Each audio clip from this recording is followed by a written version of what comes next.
Hello, it's Mr. Drew here, and welcome to your revision lesson on Herbert Hoover.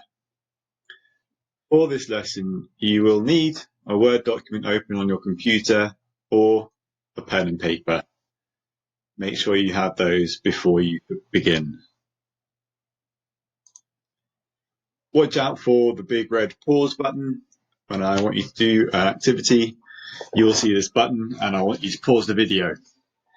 There will also be a few signs telling you how much time I want you to spend maximum on a task to enable you to keep to your own time schedule and not spend more.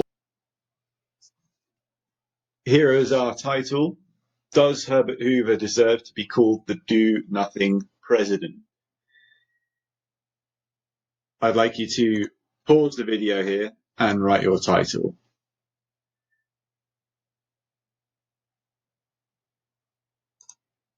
In order to be able to answer this question, does Herbert Hoover deserve to be called the do-nothing president, we need to know what it refers to. And very simply, it refers to the period from 1929 onwards when Americans suffered from the effects of economic depression. There was more unemployment, poverty, unrest, and disease. President Hoover seemed to abandon the American people to the effects of the depression. And therefore, he is characterized as a rather inhumane politician. You see the picture on the left-hand side. This farmer in Iowa, I think, is saying, "In Hoover we trusted, now we're busted." And President Hoover's name was synonymous with the deprivations of the Depression. His name was used to describe the bad effects that were happening. For example, Hoovervilles were the names of shanty towns where thousands lived in shelters made from discarded materials. The picture on the right-hand side is a picture of a small section of a shanty town of thousands of little shacks like this one. You can see the number on that one, 221.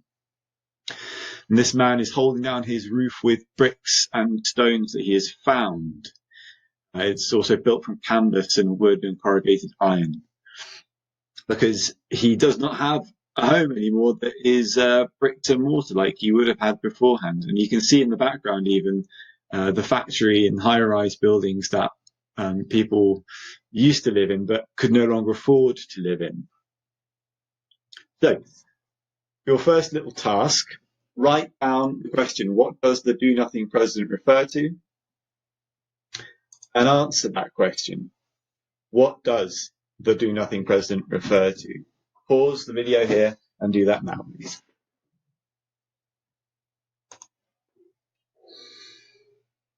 So a small overview of Herbert Hoover. He became president in 1929 and left office in 1933. Before becoming president, Hoover had many roles, one of which was to direct relief efforts to supply war-torn Europe and Russia during and after the First World War. In 1929, you can see this first map on all of the red parts of America, or all the different states that voted for Herbert Hoover. So you can see he had an overwhelming majority when he took office. However, 8 months later, the Wall Street crash happened and America plunged into the Depression. He had no idea that that was imminent. And in fact, it wasn't until 1934 that anyone even referred to it as the Great Depression. After the 1929 stock market crash, Hoover pursued a variety of policies in an attempt to lift the economy, but opposed directly involving his government in the relief efforts. By various attempts to mitigate the negative effects of the Great Depression, Hoover's administration was unable to significantly improve the economy. And there you can see people protesting outside of the Capitol building in Washington, D.C. He was succeeded by President Roosevelt in 1933, with an overwhelming majority of Americans voting against Hoover. This reflected public hatred which had grown.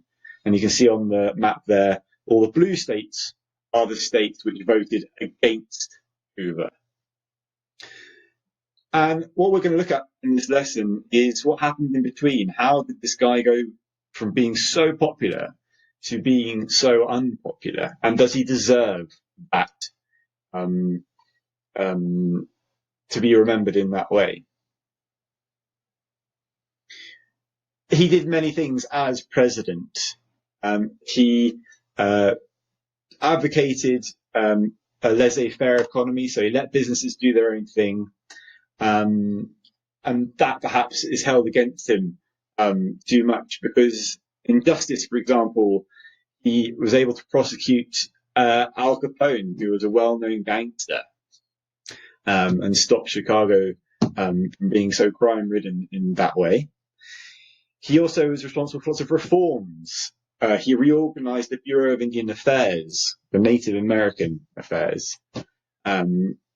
He also reorganized the Federal Bureau of Prisons and closed tax loopholes for wealthy Americans, so they had to pay more tax. He expanded national parks, and he strengthened the protections for workers.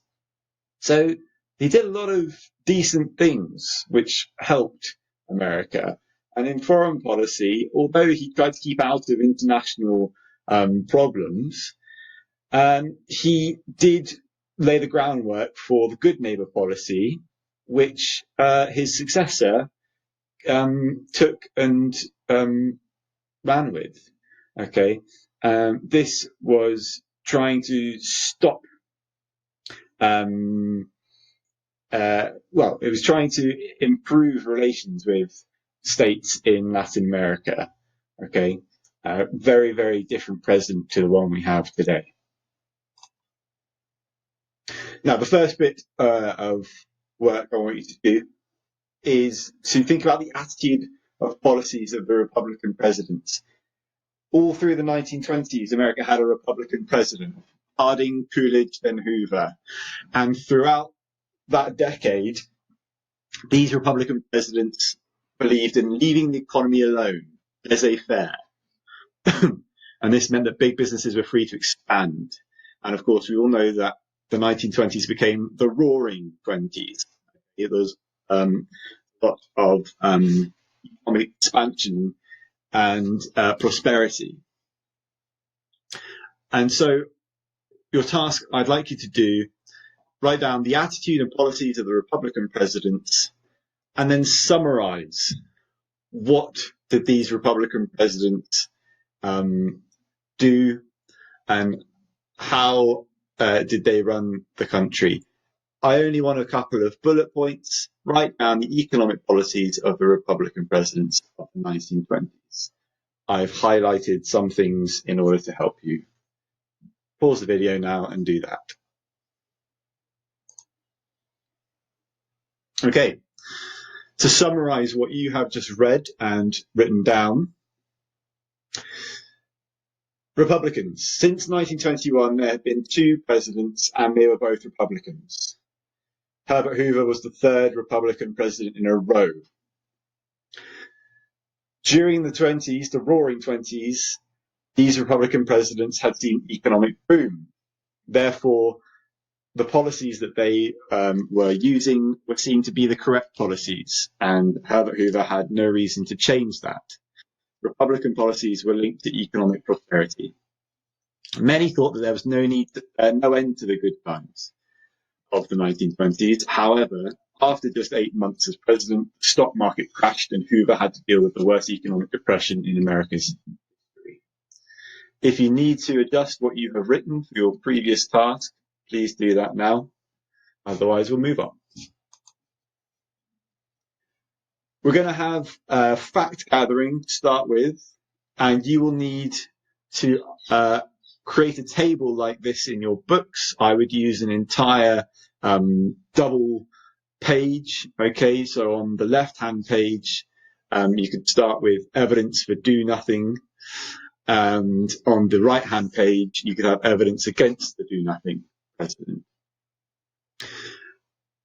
Or alternatively, if you do not have space to do it like that, you could put evidence for do nothing president first, pre-1929 and post-1929. And then underneath that, you can start evidence against the Do Nothing president.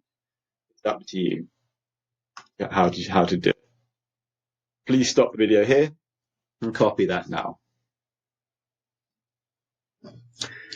First of all, we're going to look at evidence for the Do Nothing president. We're going to look at before 1929 and after 1929. It gives us a broader, sort of longer view of the history of Herbert Hoover and gives us a better idea of what he was like and what kind of policies he would pursue, and helps us to answer the question a bit better.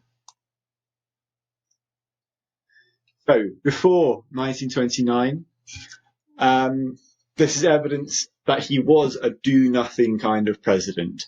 And I've arranged Hoover's political beliefs. You will have seen a couple of these in the Republican presidents slide. It essentially boils down to Herbert Hoover and his government not interfering in the lives of individuals and the running of businesses. He also believed that any economic problems that happened in the world were not just America's fault, but also other countries, and therefore he was not solely responsible, and therefore he was not the person who needed to sort them out. He believed that other countries should be sorting themselves out, and America would follow. Choose two pieces of evidence from there, Hoover's political beliefs, that you think support the idea that he was a do-nothing president. Write down two pieces of evidence, pause the video and do that now.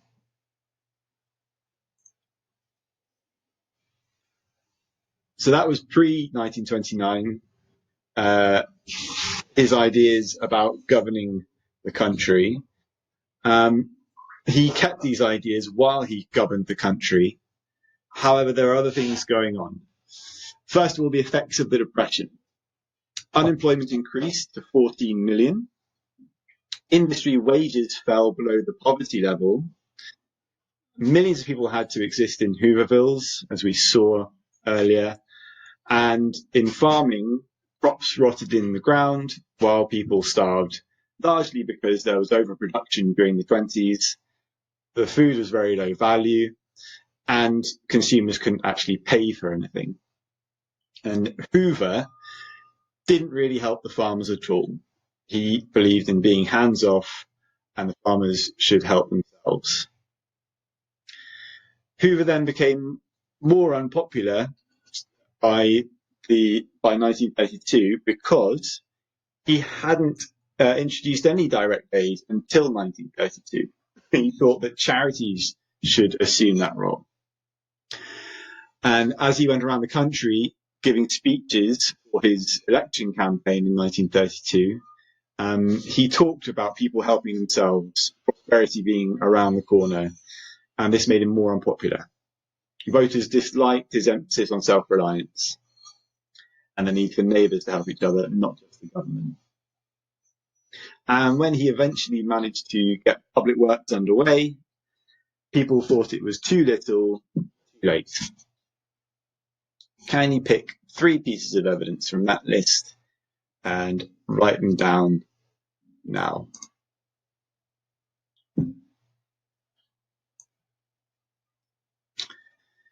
Furthermore, in 1932, there were protests by army veterans who wanted to be paid their pensions early. These veterans were called the bonus army. And they marched to Washington and they protested outside the Capitol, as you can see in the top picture. However, the government, in order to deal with these veterans, didn't pay them what they asked for, and instead Hoover sent the army to clear out their camps and send them home. But this got out of hand, and the army and the police attacked veterans, which was a terrible PR for Hoover and caused huge amounts of resentment throughout America, because the veterans who were attacked were injured, there were deaths, and Hoover was blamed. Instead of the army commanders, Hoover was blamed because all he said publicly was that he thanked God that the USA still knew how to deal with a mob. Privately, Hoover had wanted the veterans to be treated with respect. Can you please summarize this event and add it to your table evidence for the do-nothing president? That now. Okay, so next we're going to do evidence against the do-nothing president. Before he became president, Herbert Hoover was a rising political star, and a very popular one as well. Before he became a politician, he had been working in mining, and he traveled the world in this career and amassed a huge fortune. So he wasn't exactly the common man, and perhaps that was the reason why he was maybe out of touch, but he certainly knew about logistics and economy. During the First World War, he built a reputation as a progressive person and a humanitarian. This is because he chaired the Commission for Relief in Belgium, which provided aid to Belgium in 1914. He was also head of the US Food Administration during the war, which tried to avoid rationing in America. And finally, he served as director for the American Relief Administration, which was formed in 1919 and supplied relief to war-torn Europe and Russia. So he was working as in these humanitarian type roles, and was seen by both Democrats and Republicans as a progressive politician by the 1920s. He even had pushed for higher taxes during the First World War. He criticised the government's harsh reaction to the first Red Scare, where the government cracked down on people having left-wing ideas. He wanted a minimum wage, a 48-hour work week. He wanted to eliminate child labour, and he supported America's involvement in the League of Nations, which was the forerunner to the United Nations. So he was incredibly progressive for his time. Can you please pick one thing from that list as evidence against him being a do-nothing president? And write that down now. Pause the video here.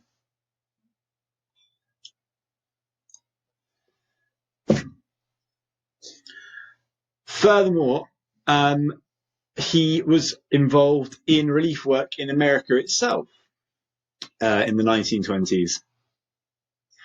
He served as Secretary of Commerce in the administration of President Harding, and in this role, he streamlined the economy of America.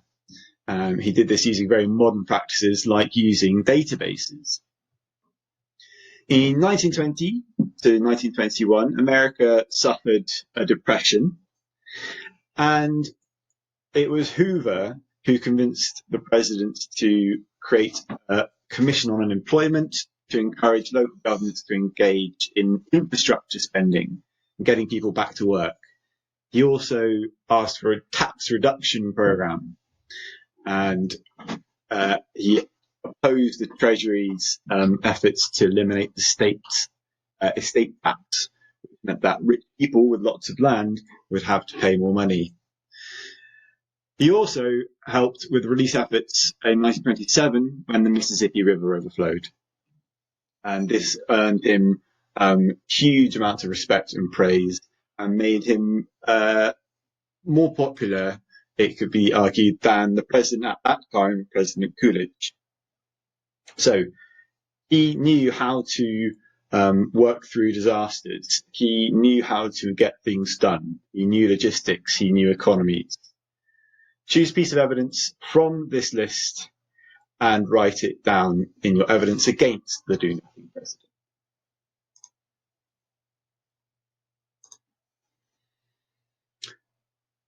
Furthermore, the circumstances in which Herbert Hoover was president did not help the situation that he had to deal with. So it wasn't just Herbert Hoover that caused the Depression and made things worse. It was the circumstances that he was working in.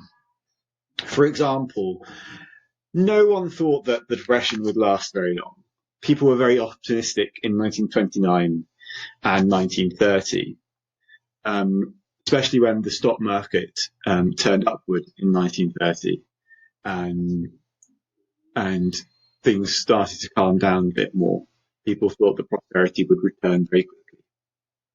And Hoover, just like many other people, like the millionaire John Rockefeller, thought that things would not get any worse. And when the crash did happen in 1929, the government and businesses actually spent more to help recover in the first half of 1930 than they had in the previous year. But the problem was that consumers cut back their spending by 10% and more. And because there was no money going back into the system, things got worse and caused the state of economic depression. This meant that sales declined, this meant that production declined and businesses couldn't work, and this meant that workers had to be laid off. Alongside that, drought happened in 1930 and ruined the crops. And the drought continued for the next decade on and off. So crop after crop was destroyed. And of course, this made things a lot worse because there was less food to go around. Finally, it wasn't just the US that was affected, it was many other countries that the US traded with. And so Herbert Hoover is working within a system which has basically got everything going wrong.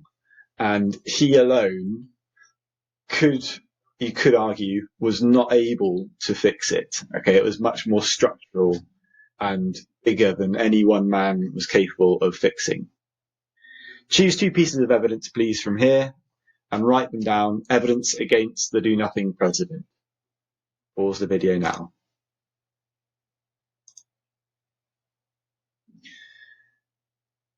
Further evidence of Hoover trying to get the country back on its feet.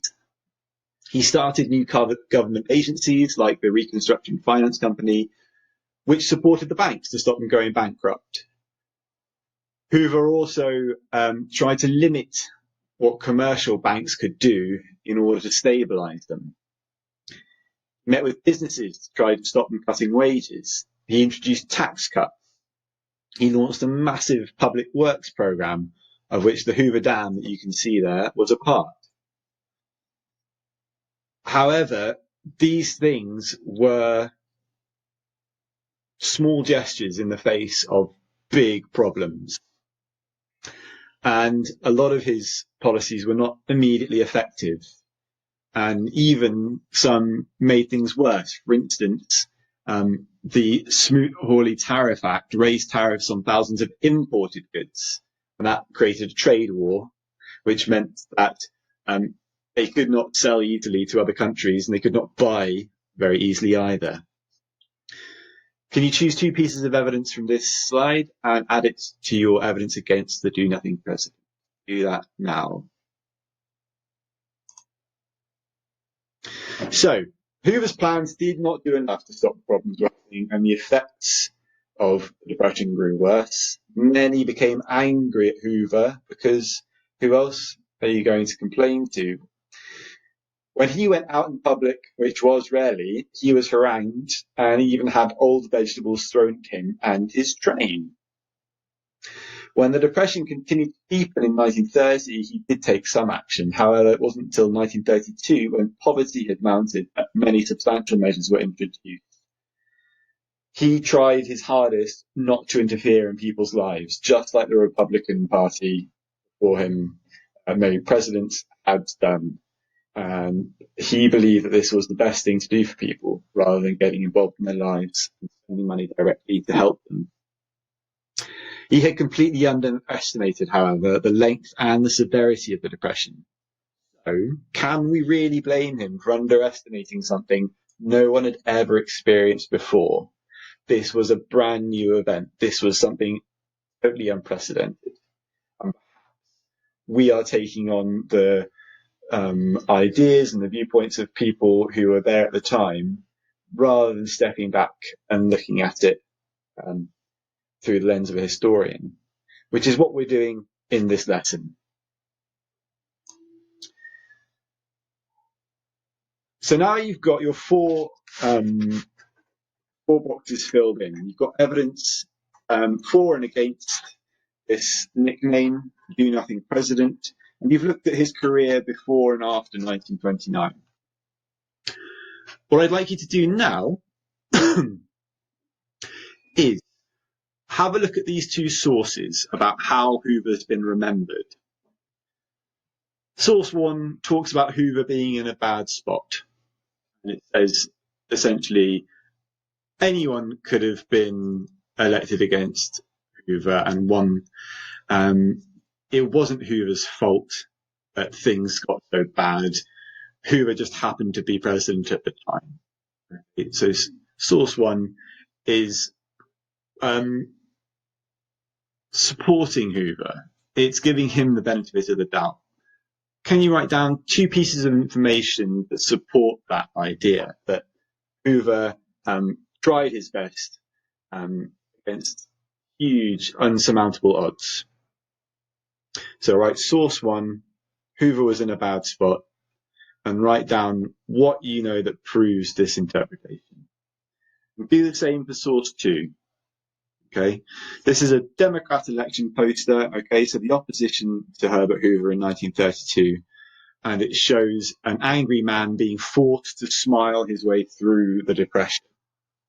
Okay, it's basically saying Herbert Hoover didn't do anything to help people and forced people through the Depression, forced them to smile their way through. Can you write down source two, the do nothing president, and put two bullet points of evidence that support that idea underneath? So I should see in your books, source one, Hoover was in a bad spot, and then two bullet points of evidence, and source two, the do nothing president, and two bullet points of evidence for that. Maximum 10 minutes to do this, guys. I do not want you to spend any longer than that, please. Pause the video here and do that now.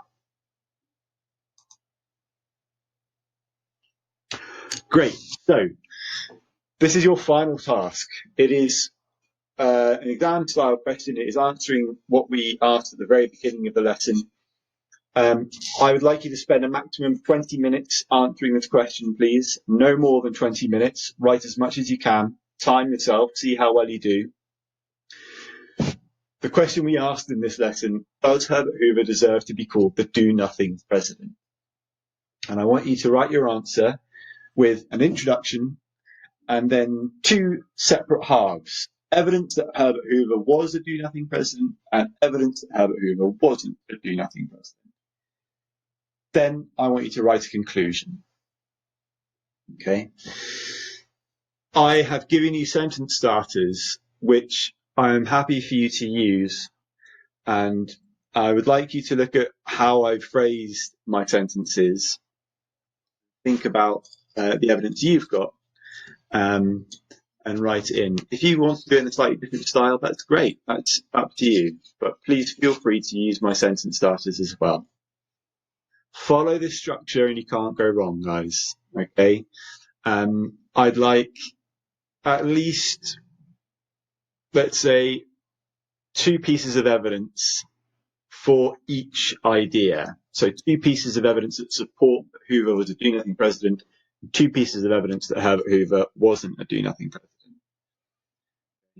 And I should be able to see then two separate sections of your argument. Please remember to use PEE for your evidence paragraphs. I've given examples in my sentence starters. Okay, 20 minutes then.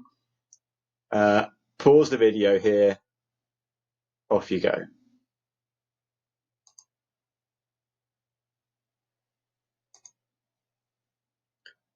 Okay, well done for revising Herbert Hoover.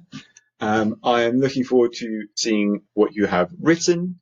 I'm looking forward to giving out rewards for the work that's been done. And before you go, please submit your work to us via Show My Homework, either as a Word document or a photo of your work on the paper. If you've got any problems or questions, please email your teacher, okay, whichever one of us that is.